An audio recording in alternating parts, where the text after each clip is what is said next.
குரு பார்த்தால் கோடி நன்மைகள் கிடைக்கும். அப்படி இருக்கையில் குரு பகவானின் திருவருள் கிடைக்கும் முக்கிய 3 தலங்களை இங்கு காணலாம்.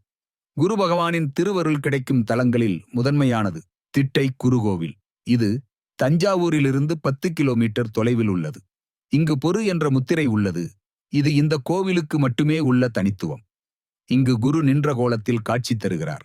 குரு பகவானை பார்த்த மாத்திரத்திலேயே ஆனந்தம் கிடைத்து நம் மனதில் நாம் நினைத்த அனைத்தும் நமக்கு நிறைவேற இந்த திட்டை குரு பகவான் அருள் கிடைக்கும். அடுத்ததாக சப்த குருக்கள் உள்ள உத்தமர் கோவில். திருச்சிக்கு 15 கிலோமீட்டர் தொலைவில் உள்ள உத்தமர் கோவிலில் சப்த குருக்கள் அருள் புரிகிறார்கள். மும்மூர்த்தியரோடும் முப்பெரும் தேவியர் அருள் தரும் சப்த குருக்கள் அருளால் தோஷம் நீங்கும் தலமாகவும் திகழ்கிறது. இங்குள்ள சப்த குருக்களை ஒரே சமயத்தில் வழிபட்டால் தோஷங்கள் அகல்வதோடு கல்வி செல்வம் புகழ் அனைத்தும் பெறலாம் என சாஸ்திரங்கள் சொல்கிறது. இந்த தலத்தில் 7 குரு பகவான் அருள் புரிவதாக ஸ்ரீகாண்டேய புராணம் கூறுகிறது.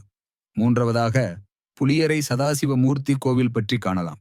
தென்காசி அருகே உள்ள புலியரை சதாசிவமூர்த்தி திருக்கோயிலில் சதாசிவமூர்த்தி எனும் சிவலிங்கம் மூலவராக இருந்தாலும் மூலவருக்கும் நந்திக்கும் இடையே அமைதிருக்கும் தட்சிணாமூர்த்திக்கே சிறப்பு வாய்ந்த தலமாக பார்க்கப்படுகின்றது.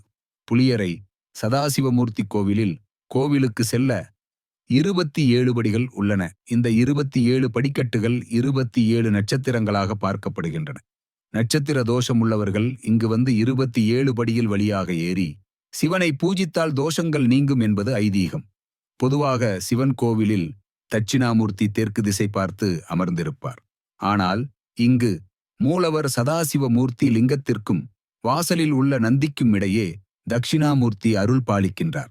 அத்தனை கிரகங்களும் தென்முக தெய்வத்துக்கு கட்டுப்பட்டு இங்கே இருப்பதாக ஐதீகம்.